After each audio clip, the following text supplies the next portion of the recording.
welcome to the links! Today's video is a special Easter repaint video, yay! Therefore, I also decorated my workspace a little, as you can see. Huh? Excuse me. Here we go. As you can see. But enough talking, let's jump right into the project. As a base, I used this Monster High Dracula doll. I'm going for a sweet, sugary design this time, so her light pink skin as well as her cute face were perfect. To say this beforehand, I will not make body mods this time, because I want to focus a little more on the outfit. Some of you might know that the dress is always my weakest point in customization because of sewing skills and creativity when it comes to clothes. But hey, practice makes perfect, or so. In general, this project was completely spontaneous, like, oh wait, it's Easter coming. I want to make it all for this. So yeah, Easter project. But let's just start. I prepared the doll like usual, as in my How I Do Stuff video, and started with the head by sketching the eyes and cutting them out. I also painted the head in the desired hair color. Now it was time for the reroot. Like always, I prepared some acrylic yarn and took a long needle. First, I widened the hole and then I punched the needle eye in the head. Knotting one end and threading the yarn. Pulling it through and voila, one hair! Make this 1,000 times and you have a rerooted doll head, like so. Normally I would brush it out now, but this time I decided to make the face up first, because the hair is a little fragile in its brushed out form. So I took some kitchen foil and made a doll hair burrito. After a layer of Mr. Super Clear sealant, the head was ready to be painted. Therefore, I always use watercolor pencils and soft pastels. I even bought some new pencils. If you saw my last video, you know that I didn't have any flash colors, so I bought a light flash, medium flash and dark flash pencil. Oh, and if you have any questions regarding my materials, please check out my description, where I always write down everything. I started the face up with the lips by blushing them in a strong pink color and continued with the eyes. Let's zoom a little and hope the quality of the video won't lag. I added the waterline as well as the inner eye corner. After that, I blushed the cheeks, forehead, nose and chin with a light pink color that matches the skin color. For the upper eyeline, I went in with a dark pencil and even gave her a winged eyeliner. After that, I took my white pencil for the under eyeline and the eye corner to make it look wet. For light colors, I now always have this wet kitchen paper nearby to activate the pigment of the watercolor pencils. It's much easier to draw with light colors this way. And then, my camera died. Yay. I really have bad luck with my electronics these days. But well, here you can see the finished face up. I added some heart-shaped freckles with acrylic paint and some dark blue eyeshadow. On that eyeshadow, I glued some glitter for a sparkly effect. I didn't have the right glitter color, so I mixed this with some white, light turquoise and light green glitter. Sparkle, sparkle! Next was the body, so I started blushing with a light pink.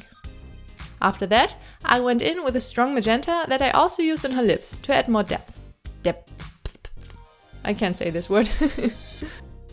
Her finger and toenails I painted with the same color I drew her freckles with to have a harmonious concept.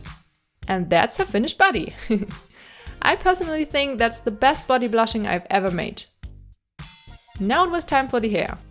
I removed the foil and started brushing section by section very carefully with a wired pad brush, until I received a troll.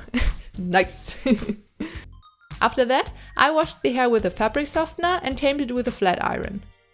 Now that it's shiny and soft, she needed some eyes. Therefore, I first added some lashes.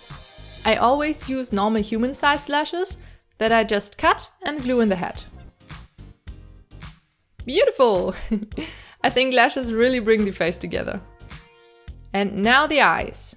I prepared some polymer clay bases on which I already painted the black circle for the iris. Then I added the actual eye color. It's again the same color I used for her freckles, nails and for her dress later. Also, I couldn't resist painting little pink hearts in her iris. I used a toothpick for this because it's so tiny, but so cute. The last step for my eyes is always the UV resin that I add drop by drop to build the lens for the eye.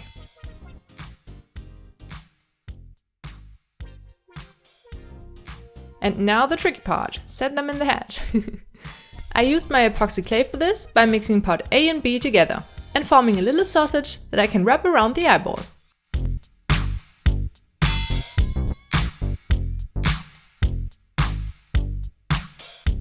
Little adjustments here and there, and done! Yay! She looks hella creepy! That was not what I was going for. I guess they're too light, maybe? I removed them and made new ones. This time a little darker. And she looked better, but still creepy in another way. But it was already pretty late when I made these, so I also glued the head cap back on for it to dry overnight.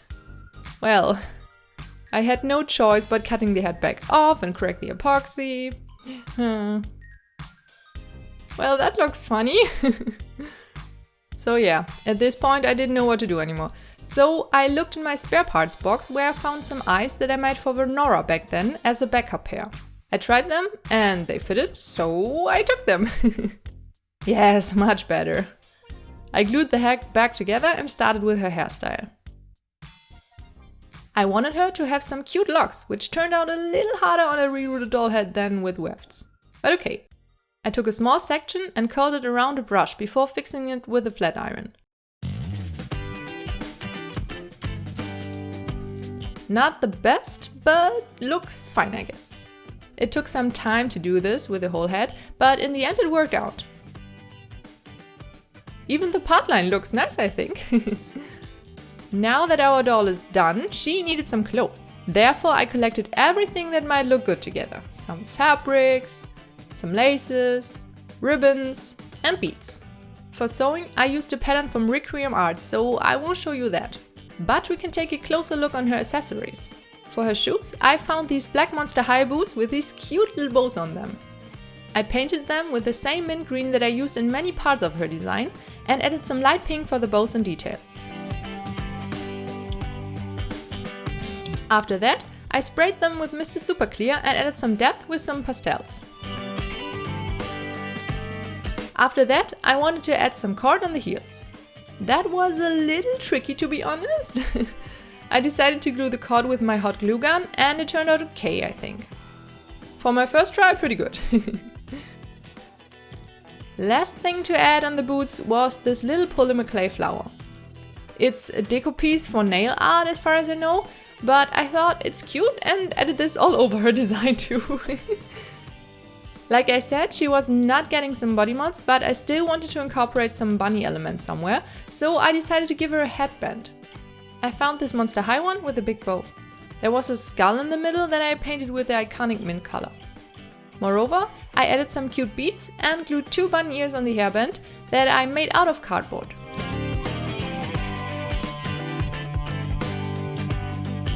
I also glued this little flower on the middle of the bow, as you can see.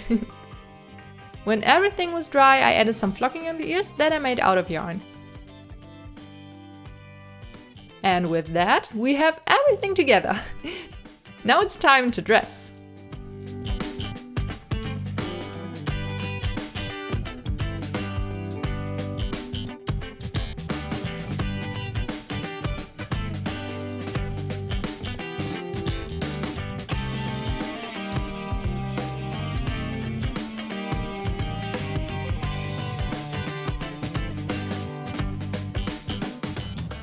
And here she is, my little sugary spring cutie and my first Draculaura repaint. I think she's super adorable. What do you think? Would you like her to bring you some Easter sweets? I think a good name for her would be something with an I at the end. Maybe Gigi. Gigi sounds cute. And what story does she have? Well, of course an Easter related one. Let me tell you. Gigi is one of the many little helpers of the Easter Bunny. Only Santa has little helpers, you say? No, the Easter Bunny has some too. They're just harder to find. Gigi is one of them, but to be honest, she's not the best in her job. Instead of helping to hide the sweets, you can often find her daydreaming in the sun or eating the snacks all by herself. The worst thing is when there's a fluffy animal crossing her way. Immediately she forgets everything around her, jumping toward the furry friend and start petting while jiggling in pure happiness. So, if you're not getting any sweets this Easter, you now know why. I hope you're not sad. She tries her best, but who can resist some chocolate eggs? I really hope you liked her and her little video. I wish you all a happy Easter, my little lynxes. See you soon. Tschüss!